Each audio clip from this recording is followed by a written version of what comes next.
Richard Dawkins, The Extended Phenotype, The Long Reach of the Gene. Chapter 11,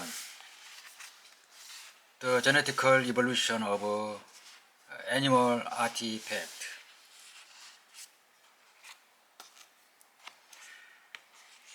What we really mean by the phenotype effect of a gene? A smattering of molecular biology may suggest one kind of answer, which gene code for the synthesis of one protein chain. In a proximal sense, the protein is each phenotype effect.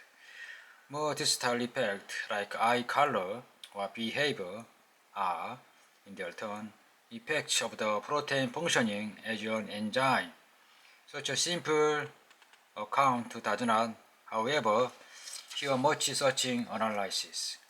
The effect of any would-be case can be given meaning only in terms of comparison. Even if only an implied comparison with at least one alternative cause, it's strictly incomplete to speak of blue eyes as an effect of a given gene G1. If we say such a thing, it really implies the potential existence of at least one alternative allele called G2 and at least one alternative phenotype P2, in this case, say brown eyes. Implicitly, you are making a statement about the relation between a pair of genes G1, G2 and a pair of distinguishable phenotype P1, P2 in an environment which either is constant or varies in a non-systemic way so that its contribution randomized out.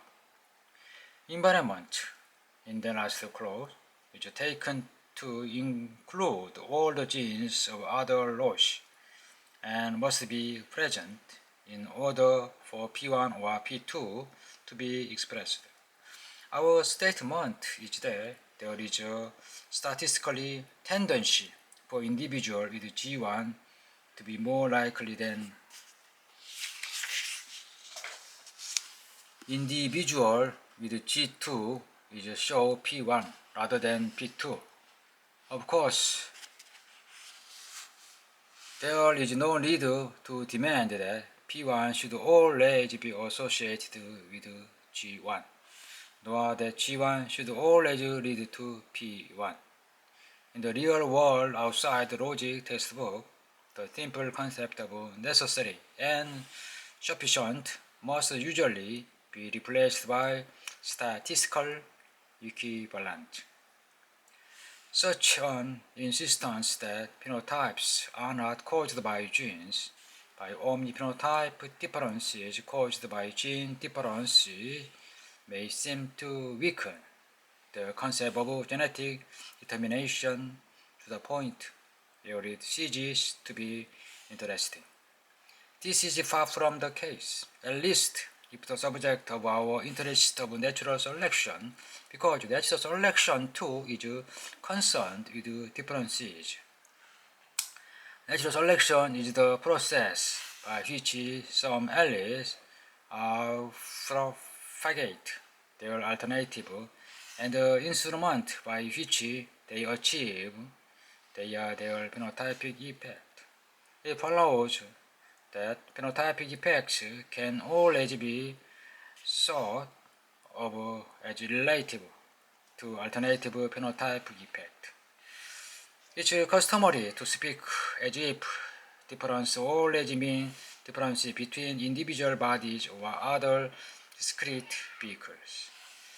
The purpose of the next three chapters is to show that we can emancipate the concept of the phenotypic difference from that of the discrete vehicle altogether. And this is the meaning of the title, Extended Phenotype. I shall show that the ordinary logic of genetic terminology leads inevitably to the conclusion that genes can be said to be extended phenotypic effect. effect which need not be expressed at the level of any particular vehicle. Following on earlier paper, I shall take a step-by-step approach to the extended phenotype, beginning with a conventional example of ordinary phenotypic effect and gradually extending the concept of the phenotype outward so that the continuity is easily to accept. The idea of the genetic determination of animal artifact is the actively useful intermediate example, and this will be the main topic of this chapter. But first, consider a gene, a whole immediate molecular effect is the synthesis of black protein which directly color the skin of the animal black. Then the gene's omniproximal effect, in the molecular biologist's simple sense, is the synthesis of this one black protein. But is a gene for being black? The point I want to make is that, as a matter of definition, that depends on how the population varies. Assume that A has an elite A prime which fails to synthesize the black pigment, so that individual homogeneous for A prime tend to be white. In this case, A is truly a gene for being black, in the sense in which I wish to use the phrase, but it may alternatively be that all the variation in skin color that actually occurs in the population is due to variation at a quite different locus, B. B is immediately biochemical effect is the synthesis of a protein which is not black pigment, but which acts as an enzyme, one of the whole different effect in comparison with its ally B prime.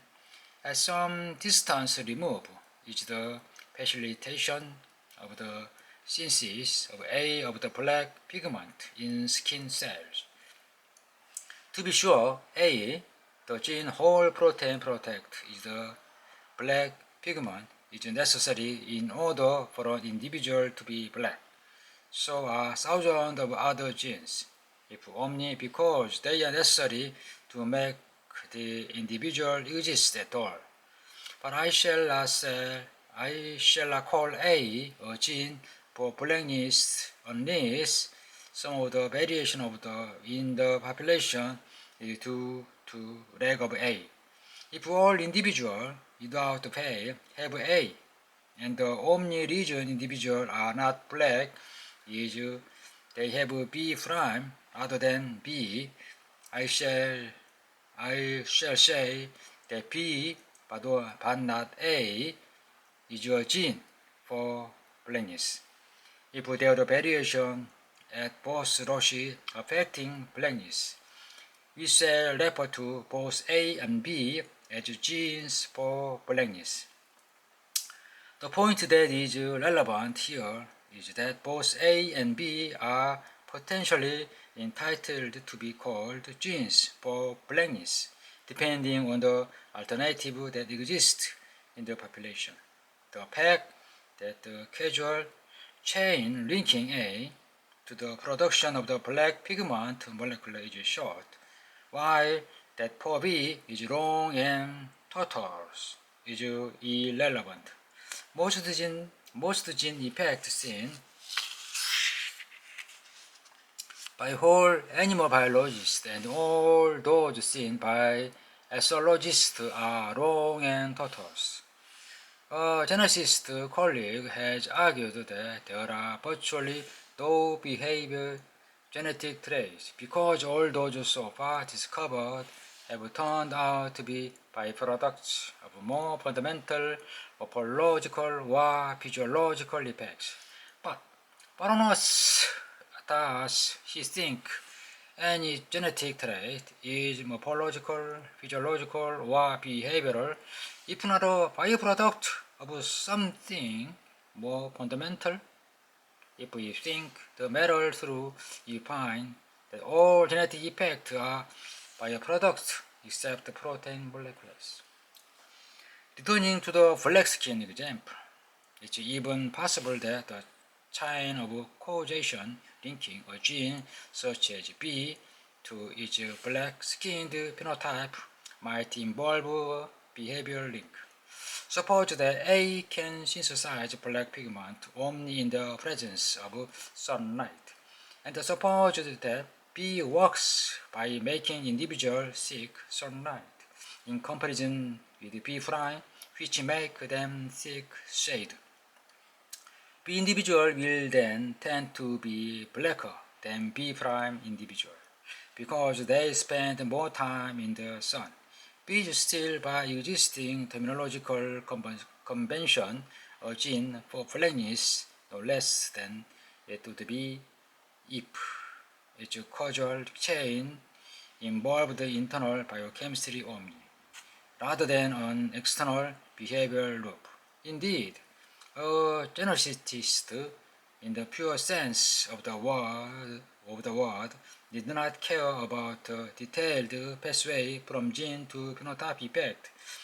Strictly speaking, a geneticist who concerned himself with these interesting matters is temporarily wearing the hat of an embryologist. The poor geneticist is concerned with end product, and in particular with the differences between LA and their effect on end product. Natural selection's concerns are precisely the same, for natural selection works on outcomes. The interim conclusion is that we are already accustomed to phenotype effects being attached to their genes by a long and devious chain of causal connection. Therefore, further extension of the concept of phenotypic should not overstretch our credulity. This chapter takes the first step toward such further extension by looking at animal artifact as example of the phenotypic expression of the genes.